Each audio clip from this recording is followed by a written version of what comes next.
Hello and welcome to This Week at the Movies. I'm Matt. I'm Eric. And if you sense a little high octane, that's because we are about to talk about 10 Fast and Furious movies that have taken place over the last 22 years. And you know what's great is one of us started watching these movies 22 years ago when they were in college, and one of us binge watched 10 freaking Fast and the Furious movies For the in first the time. last week. So we are bringing just a variety of mashups here. We're going to try to do the franchise proud, but we're kicking it off with the movie that is in theaters. That is the reason that we are here, and that is Fast 10. I love that the press agents for the studio sent us a thing. It should be pronounced Fast 10 and not Fast X, which I saw that right away, and maybe it's the football fan in me that's used to Roman numerals, but I have heard a lot of people calling it Fast X and wondering why it's Fast X. It is not. It is Fast 10, and that is the faces of Jason Momoa and Vin Diesel, who factor prominently in here. I will let Eric lead off with your thoughts on this 10th installment of the franchise. Opened on Friday. I'm sure it's going to win the weekend. Did it win your heart?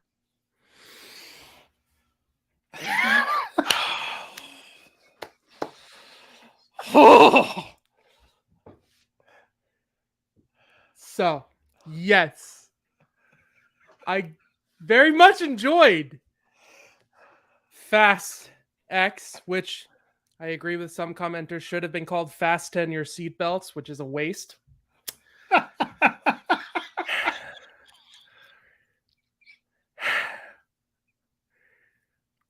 Damn, where to begin? We can't top this. You know what? You know where I'm gonna be. I'm gonna say I'm gonna start there. They have found the right idea for a villain that pays respect to the history of the franchise and bring something new, but not too new to the table. Because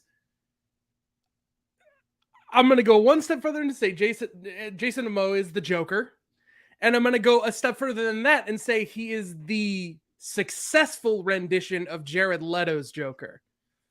Now, I know there are some people who are a fan of Jared Leto's Joker. I'm not saying he did a bad job, good job, whatever here. I'm saying I think his function in the story in this is successful, where the other Joker's function in the Suicide Squad movie that he was in was disconnected largely from the main plot and didn't have an impact and whatnot.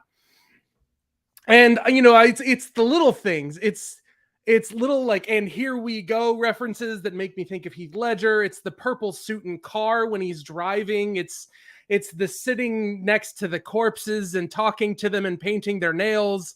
It's so many little things. And I gotta say, Jason Momoa really, really showed off that he could just have more fun than everybody. Now, as far as the rest of the movie, it is a step, a very, very, very thankful step down in ridiculousness from 9. Okay, it is that is a tough position to take. It's dialed back just enough from going into like space and some things where there's still ridiculous, impossible things happening, but I could still believe that there are consequences to the people's actions. Because with 9, I basically got to the point where I was like, these are just rubber spaghetti people. Who cares? You throw them anywhere and they'll be fine. Like it got to the point that the physics of the cars, people seem to think cars are made of bouncy house material, so that since they crunch, if you land on them, they will be fine. And they've gotten to the point with Fast 10 where they're starting to repeat beats from the other movies. And I can't tell if they're doing it as intentional callbacks or if they're doing it because this is how to resolve this plot point and they can't really think of any other way. Either way, they've turned this was originally the first part of a 2-part conclusion that's now going to be a trilogy conclusion. You hope it's only going to be 3. I don't know, I don't know. I think I could deal with it. As long as You they know don't. those memes that we had about around this time last year?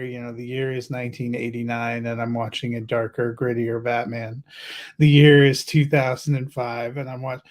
I feel like we're about to. The year is 2045, and I'm watching Vin Diesel driving a Chevelle. So my top three, Single-handedly keeping Chevy in business at this point in time. my top three, if you're gonna do a drinking game with this series, things all happen in this movie. There's the obligatory, like, I do this for family, like, esque comment that's like almost directly into the camera. Dom takes his necklace off and gives it to someone else. That gotta happen apparently in every movie for one plot. And he keeps getting it back, though. I mean, It keeps you coming think he's back to buying it. the clue. Like a boomerang. It keeps coming back. I think it served a pretty good function this time, though. It didn't serve the obvious function I thought it was going to serve, because a few movies back they used it as a homing beacon, Yeah. and I thought, Fate of the Furious. yeah. Well, okay. Well, is it though? Now, I have a question for number you. 8 is called The Fate of the Furious. On You all the were talking about posters, they missed their chance with Fasten. their seatbelts. Yeah, no, Yeah. but I'm saying in the actual, this drove me crazy because the original titles I know are The Fast and the Furious, Too Fast, Too Furious, The Fast and the Furious, Tokyo Drift, Fast and Furious, Fast 5, Fast and Furious 6. No, Furious 6. Furious 7. I'm pretty sure originally they called it Furious 6. Okay, then Fast, which is why I was furious that they used it twice, because I was like, what the hell is going on here? Okay. And then Fate of the Furious, and then Fast F9. F9, just F9, okay? Yeah. But this was driving me insane watching these movies where every single one of them from 4 on, I think Fast 5 was just called Fast 5 on the title card. But like in 8, it really stuck out to me. They called it Fast and Furious 8 was the title card that popped up in the movie. That drove me absolutely crazy. I was like, you can't do that. Like, you're gonna. What? I mean, if that's the biggest qualm. Yeah, right. No, it seems like you liked Fast 10. I'm definitely gonna give it one thumb up, just for how it walks this line that I think they tripped over in 9, where they are embracing what they are without trying to be in on the joke. So I really enjoyed the villain, and I really enjoyed the biggest thing, which I feel like would be wrong for us to talk about, which is the ending. I was like, yeah, let's just stop here. That's well, I mean, this is their Infinity War. I'm sure, yeah. Like, no, but literally, this is their Infinity War. I mean, 100%. They've come. So, I mean, unless you were under a rock, you knew coming in that this wasn't a concluding film. So, unlike previous films, there isn't really a conclusion here. I didn't expect we were getting a conclusion. But imagine, for me, starting at 1 on, I think it was last Sunday night, okay? Conclusion, and then that with his brother wrapping it up, conclusion. And then the one I catch up on is a cliffhanger. That's all right. I noticed there's 2 members of the Denver Film Critics Society, which I'm a part of, that proudly said they had never seen a single movie and decided to go to Fast 10 cold. Oh, so that did happen to someone. Oh, a few people have avoided it throughout the years, I guess. Well, I made the right call. They're missing out. I'll have some questions for you when we get to it. First, I'll give my take. I'm going to give this one a mild thumbs up. I'm going to classify my review with the good, the bad, and the disappointing.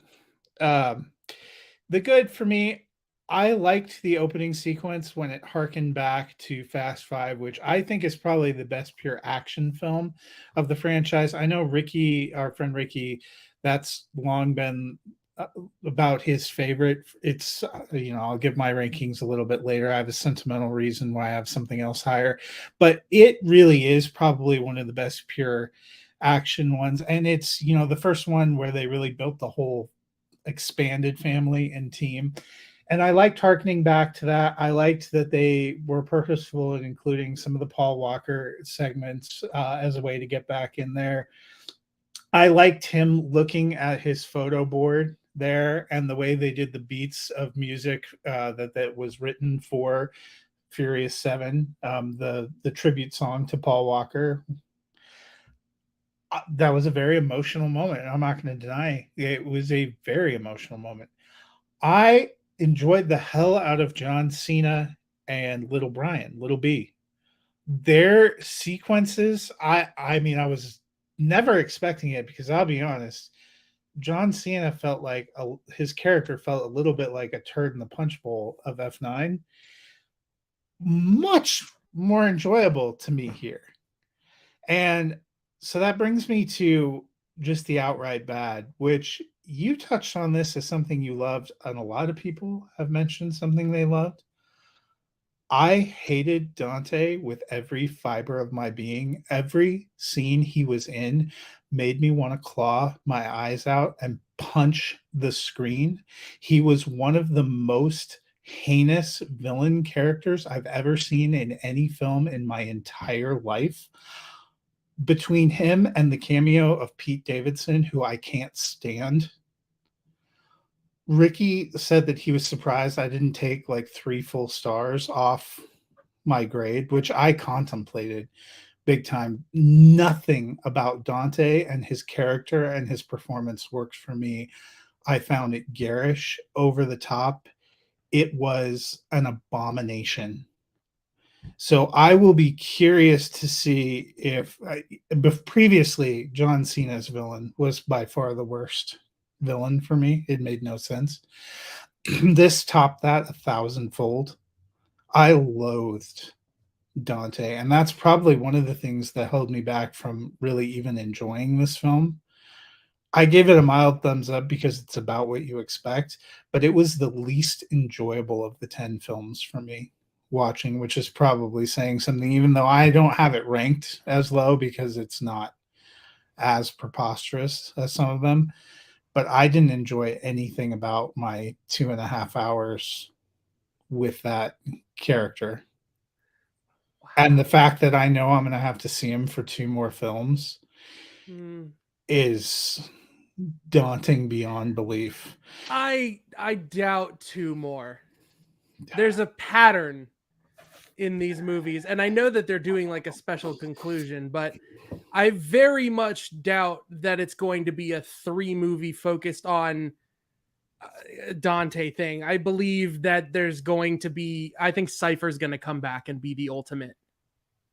Maybe, and I like Charlize Theron. I just think I liked her the best in this movie of the movies she's been in.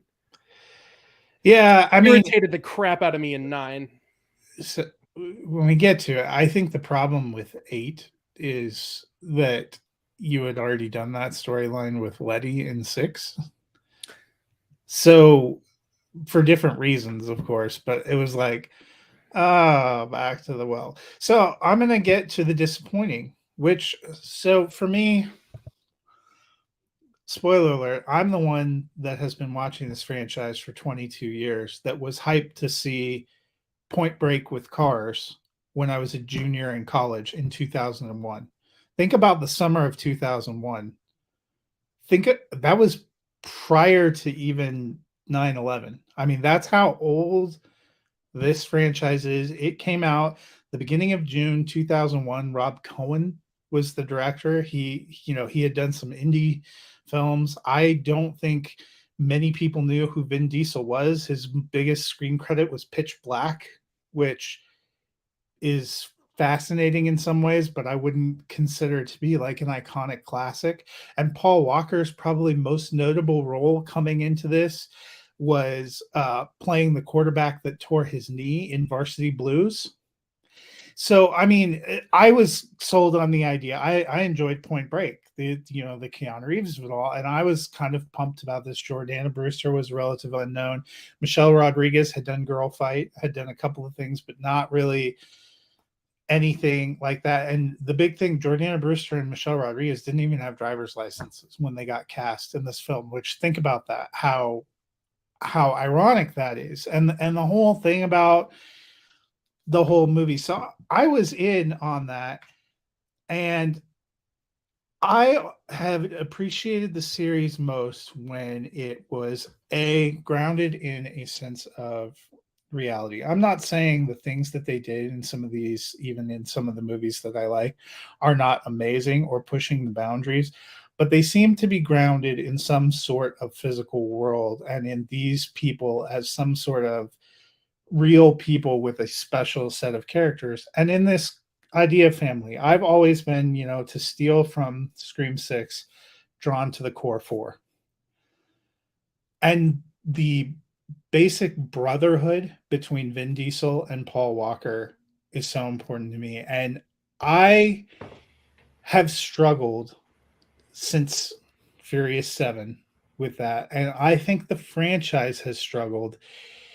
For a movie that is so much about family, it's becoming more and more patently ridiculous that Brian, who is Dom's ride or die, would not fucking come back when Dom is in this kind of trouble. Or like even his wife is out there and they're just like, oh, Brian's doing this thing. He's watching the kids. He's helping us out. No, it just, I didn't want them to kill his character, but it almost feels to me like they ruin his character a little bit more the more this goes on, that he's not there. They have those family dinner, and I know why he can't be there. Paul Walker passed away in real life. That is a tragedy. Intellectually, I understand, but from a franchise point of view, it doesn't totally work for me. And then I think that's why, then you get to 8 and they're battling a nuclear submarine, and 9 and they're firing like a weird vehicle into space. And this movie, they're just like all over everything. I also feel like since it even really started in 7, but especially since then, they've made them kind of a cartoon level superhero group that I don't totally understand what they're doing and being bought in to any of it. And I'm going to say this franchise is now suffering from the same thing that I have been hypercritical of Marvel about at times, which is there are no stakes.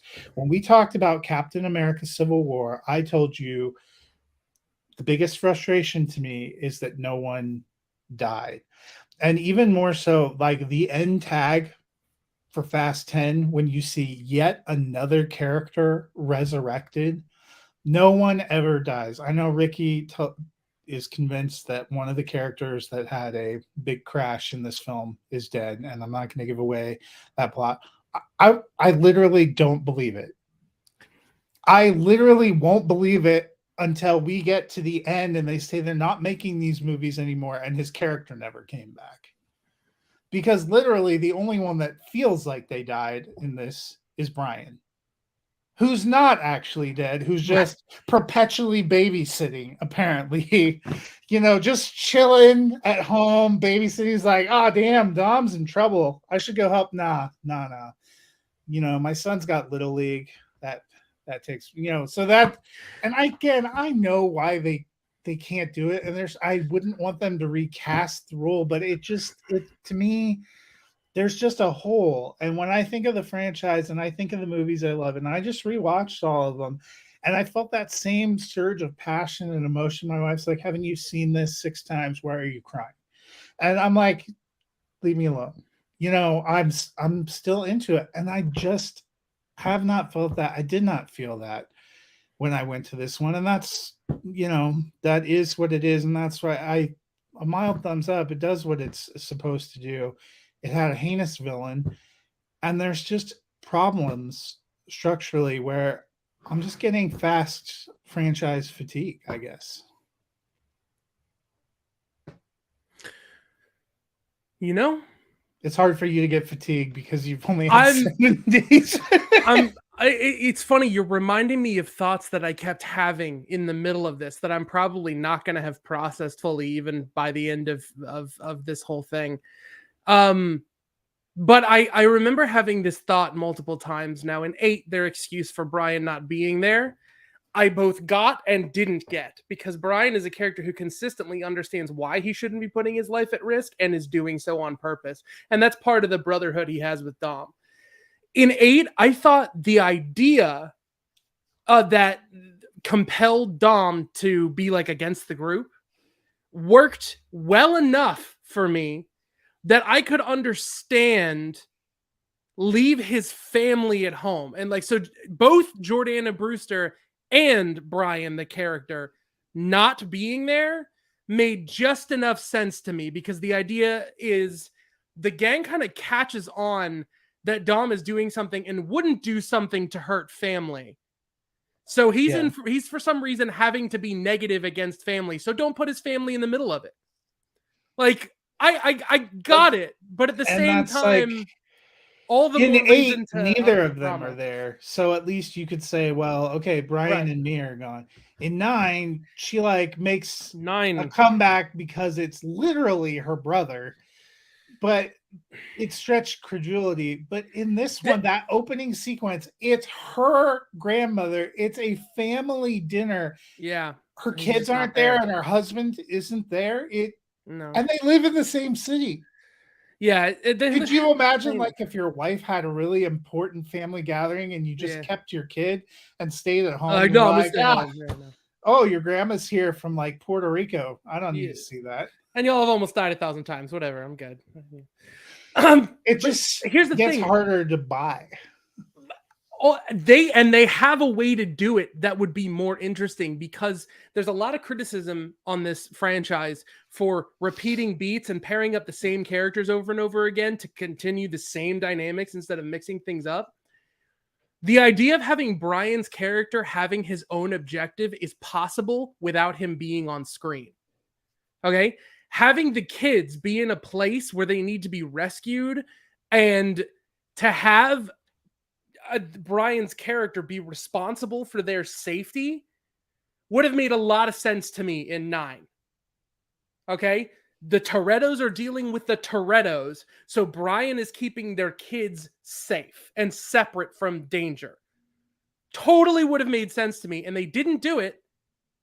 And I don't know if they just don't have the time to think these things through. I get a lot of sense from this franchise that sometimes they don't have time to think some things through.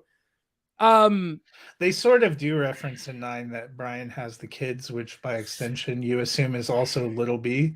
But like, it imagine a scene. It's such a reversal from everything we've seen that Brian would have kept the kids and sent his wives into harm's way. That just it doesn't even make sense.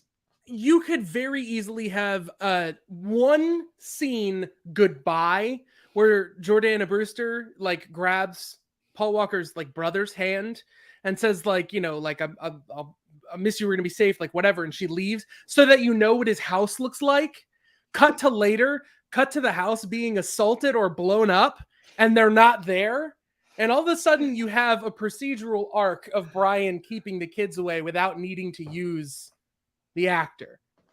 Like, it's relatively simple. I know why they can't. It just it'll almost still work better if, and I get that Jordana Brewster still has a career and would like to appear and people like seeing Mia, but it was still what they did in 8 where they were all just gone. It made more sense. Made more sense, at least, even though it doesn't make sense at all. I mean, it's like his best friend.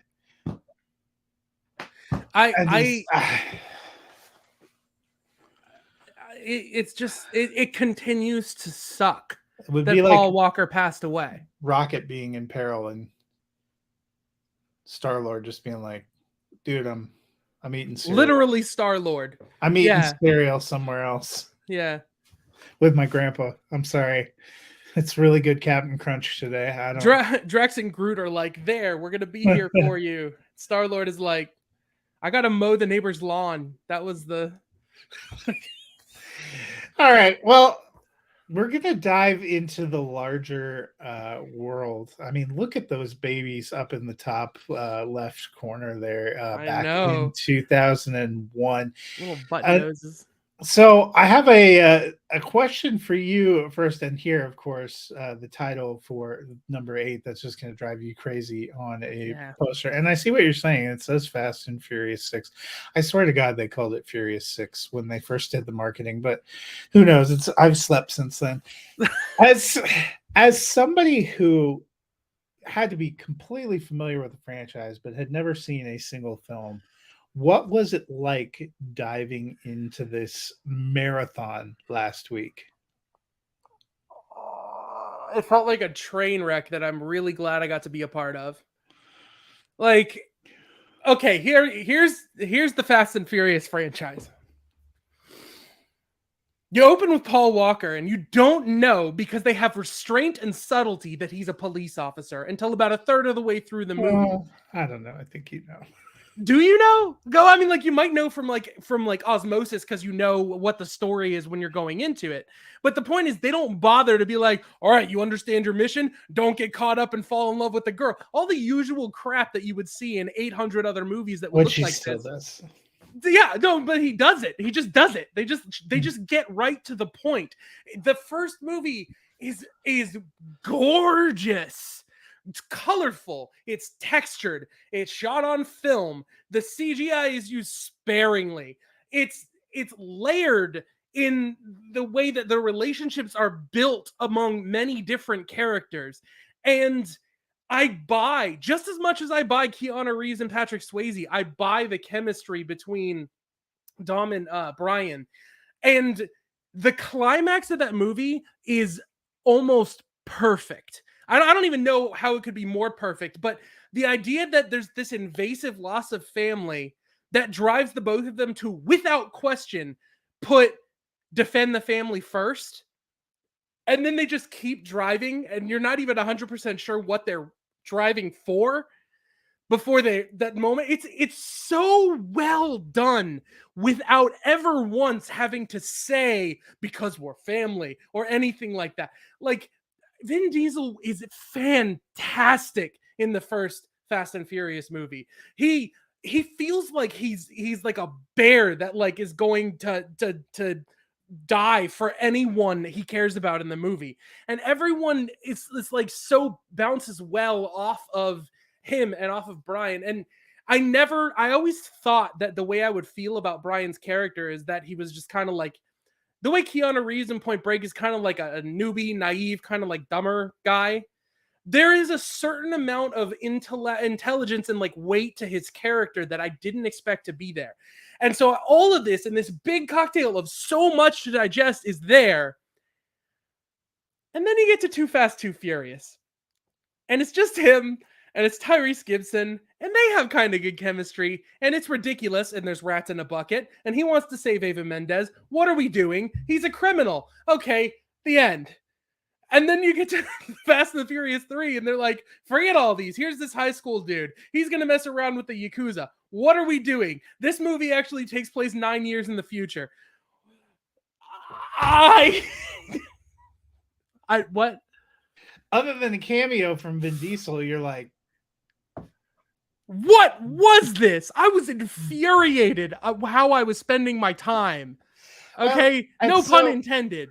I think the important thing to note is, so first of all, first film, you're talking about kind of a grounded. Rob Cohen, I mentioned, is the director before you kind of got into all this. Rob Cohen's biggest feature film direction before this was the movie The Skulls, which I don't know if you remember. Ironically, had Paul Walker and Joshua Jackson. It was like a secret society in a college. After this, he directed Triple X. He directed Stealth. He directed the third Mummy movie. That's what I thought. He did the third Mummy movie? Yes, Mummy, Tomb of the Dragon I don't Emperor. I don't Alex Cross. He did The Boy Next Door, Hurricane Heist. So, I mean, I wouldn't say he's incredibly no one was incredibly famous when they made this. Gary Scott Thompson, who created this original script, Yeah. did the TV show Las Vegas. I don't know if you ever saw it. That was my jam. It had a very specific aesthetic. When they went to go do the sequel, I thought the sequel was kind of a jokish, and then they did Tokyo Drift, and I was like, they're just hanging on.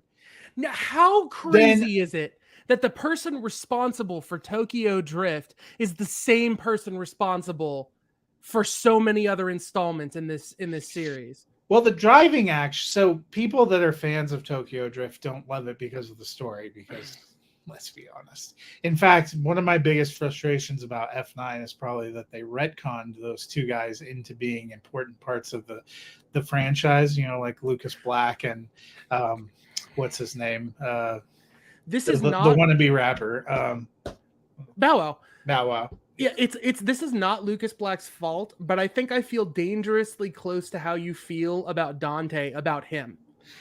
Yeah, I mean their whole shtick was a lot, but the driving sequences were interesting. So let me tell you, like, I remember in I think it was the summer of 2008, because the movie released in 2009, when they have this trailer, and I never knew I wanted to see Fast and Furious again until I saw the trailer for Fast and Furious, and I saw that Paul Walker and Vin Diesel and Michelle Rodriguez and Jordana Brewster were all back together, and I was like, take my money.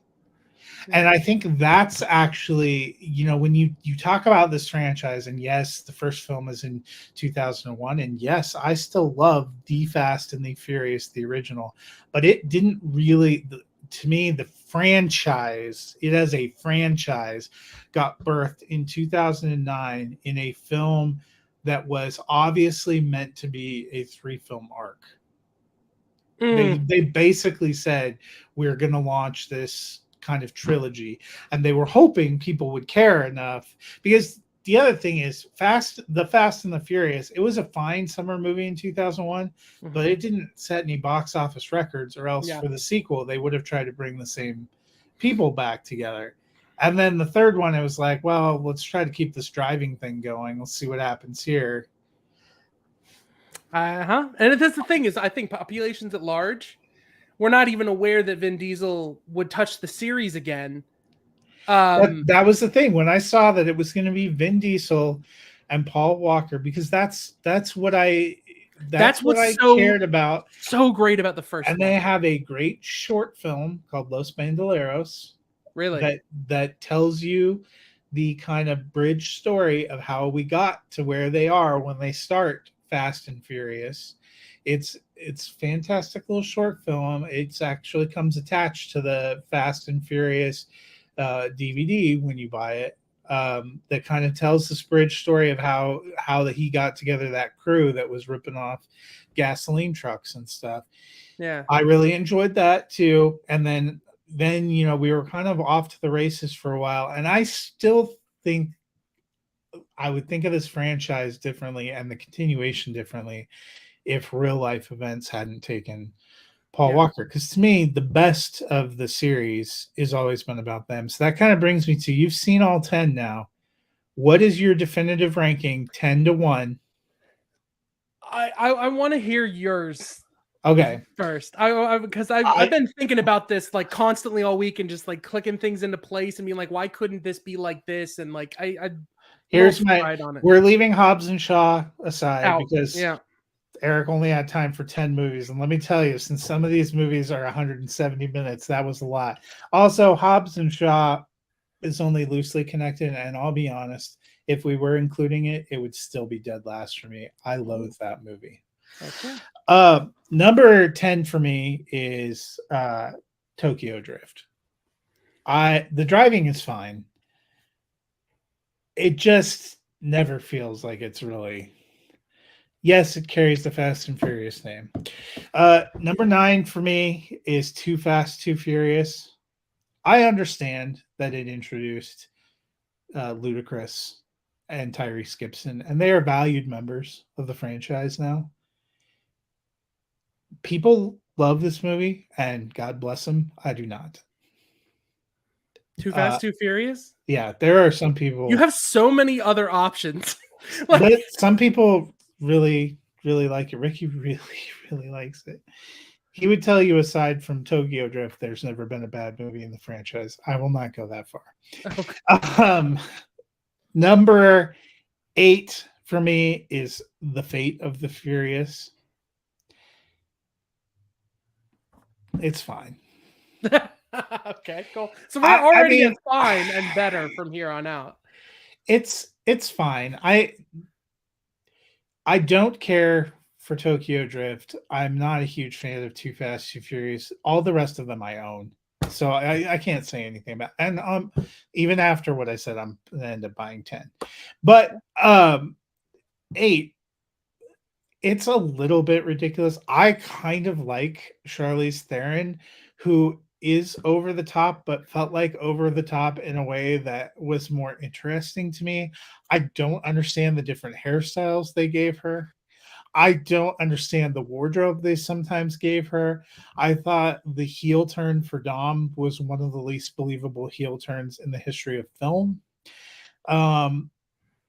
I did kind of like the way they worked in Helen Mirren. That's the other thing. You start in 8, you start building this incredibly ridiculous roster of people that have Academy Awards that shouldn't be in these movies. That just keep adding to. I kind of liked, the expansion of Mr. Nobody, and I think that's the first one where they introduced Little Nobody. I think that was Scott Eastwood. Yeah, that is, because that's when The Rock's in it and they put him in prison. And I mean, there were some ridiculous things in there. This is where it really started getting a little ridiculous. They're battling a nuclear submarine. They're driving a Porsche on ice in Russia. Then number 7 for me is F9, which I will say was a slight step up story-wise from Fate of the Furious, because I don't know how you were ever going to recover from losing Paul Walker. So 8 was probably dealt a tough hand anyway. And there are things in 8 that I don't mind.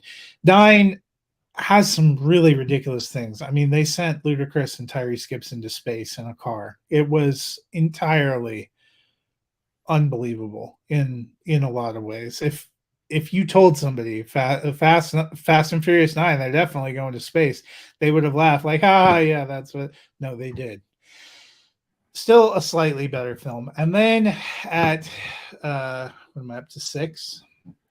I would have Fast 10, which I still think is a slight improvement. It's like middle of the pack for me, despite the things that rankle me about it. There are still things I kind of liked about it. Some of the driving sequences were kind of interesting. Driving around Italy, if we were just completely suspending belief, was kind of fascinating. And some of the things that they did were kind of fascinating. Number 5 for me is Furious 7. I'm torn because the ending of that film and the tribute to Paul Walker, and when they start playing that music, I'm looking for 3 hankies and a bottle of water to replace my ocular fluid loss. But I don't love the story as much. It started getting a little more ridiculous. That was the first one where they introduced Mr. Nobody, and I didn't totally love Jason Statham as the bad guy. I like him as an actor, okay. I just didn't totally, and like, I'm pretty sure that's the one where they blow up the parking structure at the end, and then and Dom has to come back to life, and then you get the mysterious reveal of their wedding. There were a lot of story things that just yeah. Number 4 for me is Fast and Furious 6. I thought that was a pretty solid action movie. I like them trying to get Letty back. It's not spectacular, but I think it's probably one of the more underrated chapters. I don't think a lot of people think about it as much, because it doesn't have like any of these wild and crazy things. Number 3 for me is The Fast and the Furious, the original film, which I still love. I still enjoy, but it is number 3. Number 2 for me is Fast 5, which, as I mentioned earlier, I think is probably the best pure action film of the franchise. They have a lot of fun because that's their first going on the run. You bring back what's his face from the original one, and he betrays them. You introduce, The Rock to the franchise, and Chris Hemsworth's wife to the franchise, and there's some fun aspects. I miss Letty. She's not in that movie, but it is probably one of the more fun action films of the franchise. I like the end heist that they're doing. I like how they bring they bring a team together. This is the first one where it was really about this kind of expanded team. But number 1 for me, and has always been, and I've mentioned before, it's a little bit sentimental. I remember when I saw the first teaser trailer and I thought, oh my God, I never knew I wanted to see this. And that's Fast and Furious, which is number 4. And I know Ricky and I go back and forth. He's like, it's just kind of so plain. It feels like it should have been the sequel to The Fast and the Furious. I like that they come back together. You still have Brian is he trying to make it in law enforcement, but he just feels this pull towards Dom and Mia. You start out with what I think is a really incredible, intense action sequence when they're trying to rob the gas truck, and one that feels more grounded than some of the big effects driven things that they do now, because it felt really tight and intimate and close. And Justin Lin does a great job of shooting the film and bringing it all together. I liked the introduction of Giselle. I like that Paul Walker and Vin Diesel are both trying to, break into this criminal organization. There's a whole bunch of things I like about it. And I like at the end when Brian really has to make a decision, because what's interesting about the first one is he lets him go.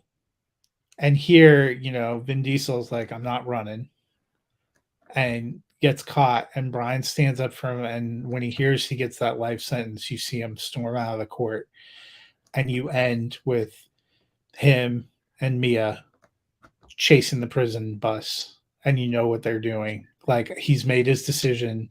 Dom and Mia are his family, and he's going to do what he has to do. And that was really kind of like their bond.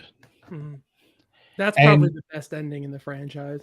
And so it's always been, and that probably governs a little bit of my fatigue with 10. The things that I've really loved about the franchise, if you looked at my top movies, are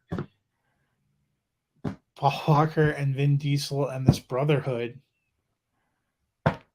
that's unfortunately gone. Mm-hmm. Yeah, it sucks. It still sucks.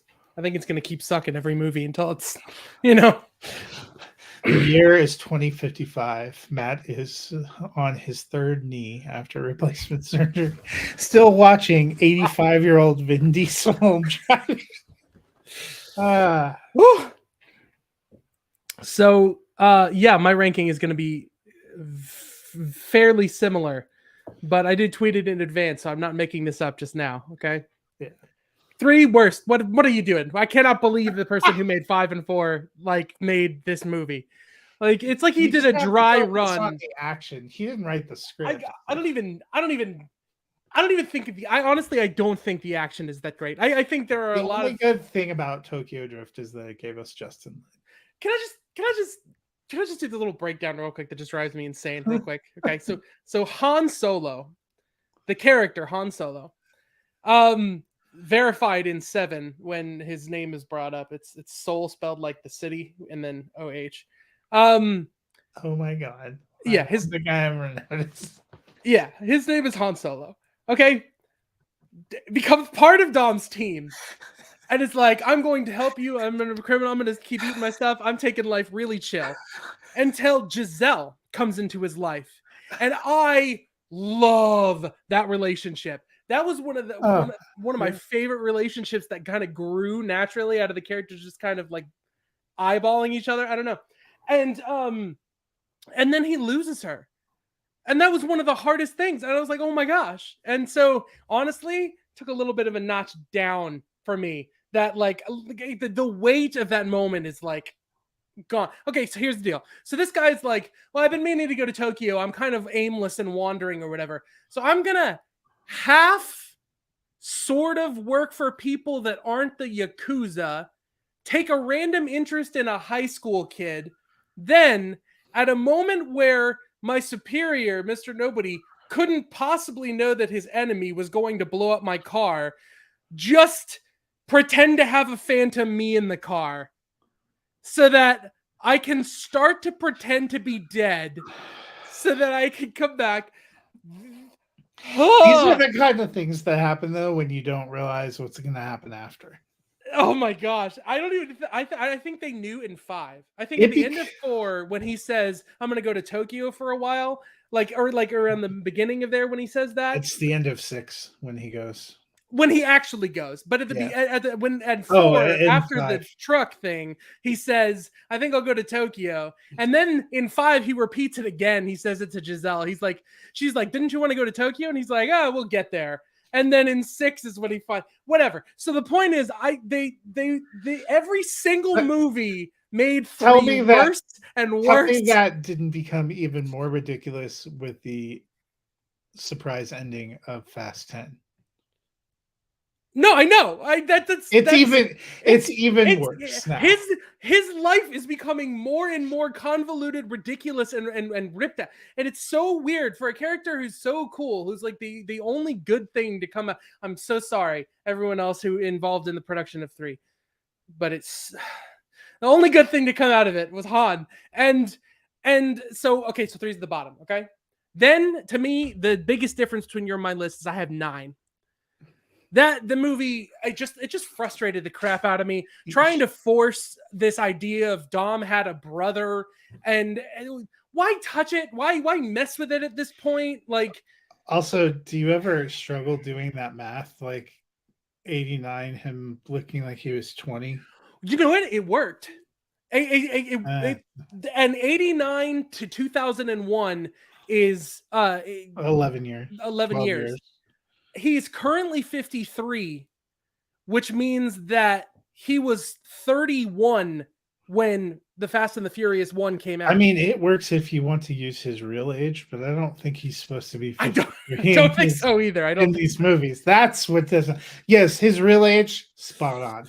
Yeah, it's so again, that's one of the dumb things. They used his real age. So here we are, and he's in 1989, and we see the incident where he used the thing on the guy, and I was like, okay, whatever. You're starting to do the explain the history thing that nobody in the world has ever liked, and maybe some people out there, but whatever. 9 would have just been so much better if they had said it in like 1998 and used de-aging on Vin Diesel. No, I'm just kidding. De-aging has never helped anything. Just flip and repeat the twist from 6 to 7 and have Cypher have a sister or some crap. Like I don't need this. And just to keep flashing back to it and to do all this kind of stuff, it builds up to this moment like where everyone is a cartoon character and that's my big problem with that movie to me, where Vin Diesel like grabs some change and like rips the entire infrastructure of this building down in order to take out like 10 bad guys. He flipped a car. Yes, okay. I'm saying it didn't get much better from 9 to 10, but okay, I'll tell you what he did do in 10 that he didn't do in 9 was emote. So okay, so that was the big reason why that one got pumped up a couple notches. I'm supposed to believe all these things that are happening, and it just got insane. Okay, so that's 9 is really low for me. Then you got Too Fast, Too Furious, which is still I'm not rewatching this movie anytime soon for any reason. The bad guy was like dislikable enough. But the whole thing with Ava Mendes and her weird, I am an undercover police officer, but I'm also somehow definitely the victim. And like she just rides such a weird line, and the relationships aren't totally clear because it feels like they're trying to build up something that they don't end up doing anything with. Like by the end of that movie, Brian is not a police officer, stole a bunch of money, and is going to go open an auto shop. And then he's an FBI agent at the beginning. They don't even pretend in 4. They just pretend that didn't happen. This is your last chance, O'Connor. Yeah. So like 4. He failed up to the FBI, which was he did, yeah. Oh, so like 2 is just kind of like whatever. Like I do like Ludacris. I like Tyrese Gibson. I think it establishes like some dynamic. I think 2 is the reason you get a movie like 5 that works, where characters have histories that feel like they come together, and it feels satisfying in that way. But it's whatever. Then I have 8. 8 is just it sucked that they didn't have Paul Walker. I don't think they knew at that point what the franchise was going to be from there on out. Justin Lin still hadn't come back. A Jack Ryan. Yeah, like it was the Hunt for Black October. And it was right in that time period where they were making Optimus Prime the bad guy, doing Civil War, Batman v Superman, and this movie. So like every single movie had I'm the good guy, but I'm the bad guy this time. And it's like, no, they're not. Well, we're not that different, you and I. Jeez. So the only thing I'll say I can appreciate about 8 is it established a villain that didn't just immediately turn into a good guy the next movie and be kind of funny. But whatever. So like, okay, so 8 has a lot of strengths as like an action movie. And I think like my line is like after 2, these are all like movies that say you get some merit, some entertainment, and a value out of watching them and whatnot. It's like worth your time. And then Fast, I honestly, I'm debating with 7 and 10, but I think 10 is right there for me, because while I very much did enjoy 10, I still like this series the best when it is trying to take itself a little bit seriously. I don't like the era of them pushing things beyond like trying to be ridiculous and trying to like wink and like say where they're ridiculous. Like, no, just be what you are, honestly, and enjoy what you love. And there's so many diehard fans out there that get a lot out of it. It's like, I don't know. So, the one thing I will say about 10 is there is more emotion from Vin Diesel than there has been in like the last 2 installments. He genuinely seems like the stakes are big. He seems like he's worried for his family. He was given enough direction, even though most of his scenes he's alone. He really felt like he was in the middle of the stakes of the situation. So then after 10 comes 7, which I flip side of you, I really liked Shaw. Jason Statham as the villain. I remember I was thinking the whole movie, how is this guy supposed to become a quote unquote good guy? We start with him having like blown up a hospital that was trying to save his brother's life. I don't even understand like half of what he's doing half the time. But I know that character has a deep hatred and vengeance streak for all of the characters that are involved in the team that took his brother down that just disappears immediately in the 8th one. It's very bizarre because in the beginning of 7, they rescued his brother though. They rescued him, but like his brother was still like, it's a very bizarre line to be written. Because no one ever dies. And on top of that, from 8 in there, Helen Mirren being their mother, who is just like, oh, Dom, you flirted with me. I'll help you forever now. They've tried to murder both of your children. Like, if anyone in these movies actually has a really strong reason for wanting to use their muscle and power for revenge on Dominic Toretto and his family, it's Helen Mirren. And she just keeps not caring. And it's a little bit of a joke to me at this point. So cashing them checks. And here's the thing: is they did such hard work to complete Paul Walker's performance, and he's great, and I miss him a lot. And in those movies, and in Seven, I will say the one thing though, I'm going to poke at him a little bit, is that when Dom is supposed to be dying, he does the worst on-screen representation of CPR that I think I've ever seen in a movie. He's like hammering away at his chest, saying, "Breathe into his mouth right now while I'm doing this." It's the most ridiculous thing I've ever seen. But, It worked. Oh, my bad. That's right. I forgot it worked. So yeah, obviously. And then, Gosh. as much as I love them playing that song and driving off, Yeah. literally, where are they going? They left their wives at the beach. Dude. To heaven, I guess. He pulled off. Like, oh my gosh. So that was the thing about Seven, though, is its ending falls so flat for what they built up, but I think it had to. Well, the real ending is the Paul Walker. The ending is the goodbye to Paul Walker, but unfortunately that means the movie is just like mounting tension, a few explosions, and then a real quick scene of them getting Dom back to life, smash cut to the beach. The Rock leaving the hospital, cracking. Oh!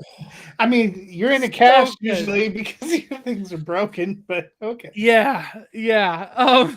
But not anymore. Click. And Elena had time to come back, but to talk to him, but not to tell Dom that she was carrying his love child. So, don't think about the plot. All right, moving on. We're moving on from Seven. Is I'm gonna say 4. Fast and Furious, which I absolutely agree with you. I feel like this movie is a direct sequel to the original, especially since chronologically. And with that little added touch of them just completely dismissing the plot of the second one, it very much is this direct sequel to the original. So, I mean, like it's heartfelt. It's a little bit grounded. It's a little bit over the top with the CGI. And the villain is still your grounded, like drug lord, criminal kind of person. So it feels kind of like bare bones for what it is. They haven't quite found their new voice as the criminal grouping, or not criminal, as the heist team, the family. They haven't quite found that identity as a series yet. And, but they have recognized what works. And they've gotten everyone together, and the director, like night and day, flipped into suddenly like really competently handling a lot of intense sequences. But so I'm gonna put above 4. I put 6. Okay, which I there's just like a lot of payoffs in this trilogy of 4, 5, and 6. There's the setup of this mystery. Letty coming back from the dead makes the most sense for me out of anyone because we never really saw her die.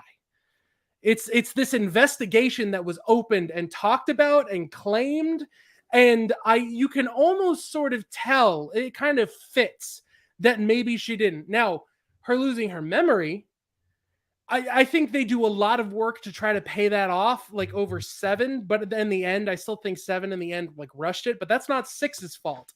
I think the dynamic of Dom re-earning that character's trust, loyalty, and connection worked so well that I give that movie a lot more credit than some of the other ones. I also really like Luke Evans for being one of the grounded villains that's not over the top. I think he does a great job.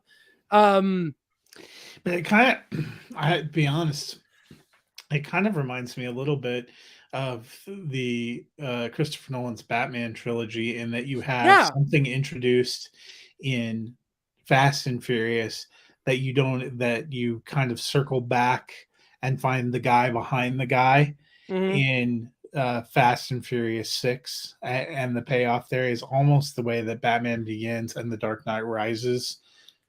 Yeah, you just have a really not one of the strongest elements of The Dark Knight Rises, but that's okay.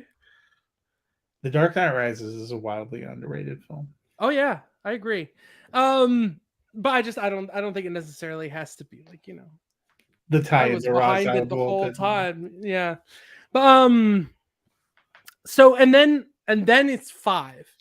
And so 5 is my second from the top, and that is because 5, for one, I'm fairly certain that the entirety of the franchise from the moment they hit the water is a fever dream that happened, kind of like the occurrence at Owl Creek, where they're dead, and the rest of this is just a few minutes before they hit the water. They're on the island and lost. Yeah, 100%. Because Which, that show was decidedly not about purgatory. It was about the quirk between heaven and hell. Yeah. 5. So 5 is the one that starts the tradition where people are in circumstances where they should be injured and they don't quite even bother to do the ambiguous gut wound. Like at the end of 4, Paul Walker has the ambiguous gut wound in movies where he's like, is it bad? And they're like, oh, you'll be okay, buddy. And they kind of pat him on the shoulder. Which really being a gut shot is like one of the worst things that can happen to you. But yeah, okay. Whatever. Yeah, it's bleeding, and they're like, oh no, then they move on. But they with 5 is where they started like stopping that, but things still felt relatively grounded, and I think there's a reason that when they decided to start the finale of the series, that they went back to this one. And like you said, I think it's the best like just action movie or whatever. But the thing about me is that to me, the best action movies are driven by character. And that is why my number 1 is The Fast and the Furious 2001. That movie, I know I'm talking about the same characters, so I don't know if this will make 100% sense, but it has the best characters. It has the best relationships. It has just everything. The only thing that other movies might have over it, and this is wildly debatable, is like the villain could be more memorable, like that's it. And like you really don't need that. There is no villain. There is no villain. There's this suggestion. I mean, there's the one the villain is the archaic system that would force somebody into a life of crime. Yeah. So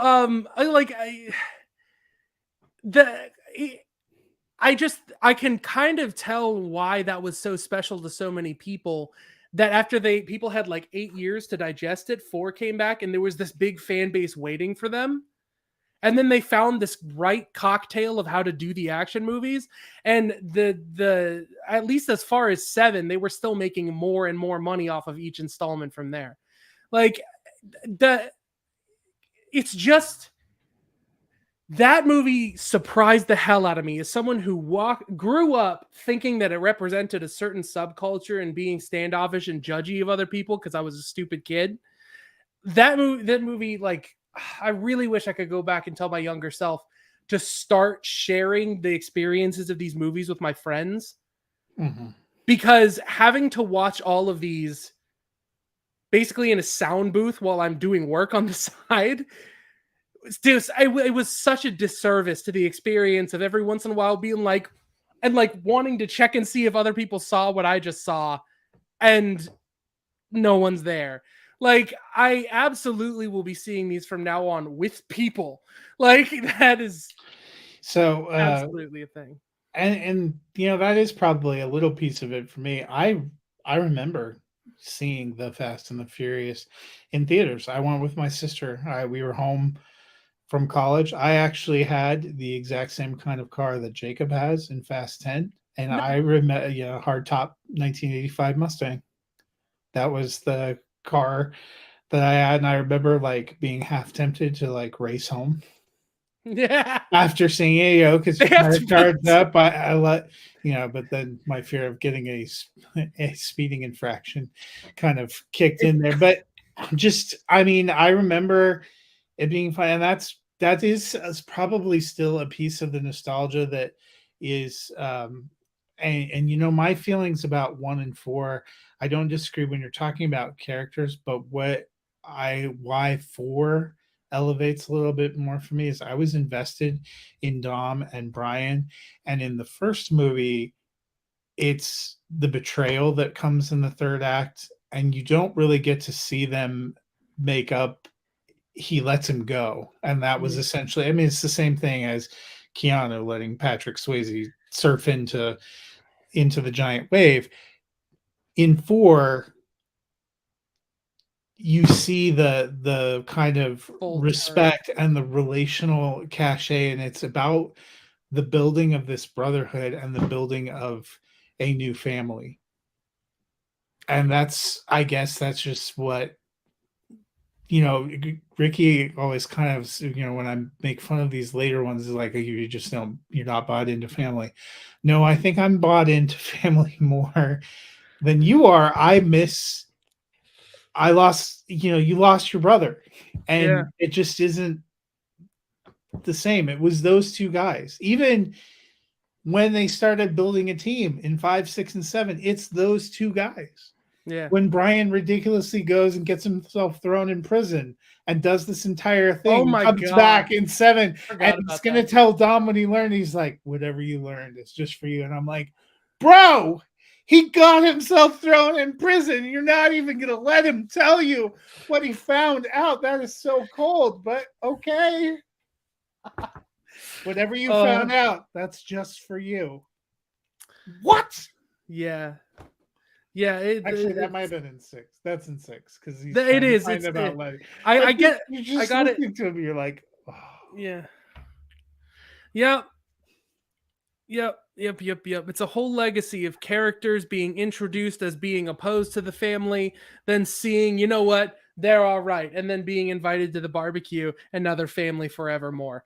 Like, and it's just these beautiful personal beats in some of these movies. Like, they're on the run and they have all this going, but Paul Walker and Vin Diesel sharing a Corona. Talking about, which I feel like they've completely gone away from that. I thought Corona bought stock in those films going through. Oh, really? Going through like number 6.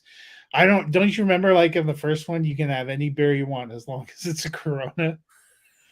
But I remember that now. Yeah, Vin Diesel and Paul Walker sitting there talking about their fathers and their fears about fatherhood. Oh my gosh! Yeah, I mean, those are the kind of, they don't have time for any of that anymore. 7 kind of started that. 7's the one where they go to Dubai and drive through the buildings. I remember. There were just so many. That was the first where you started going, right.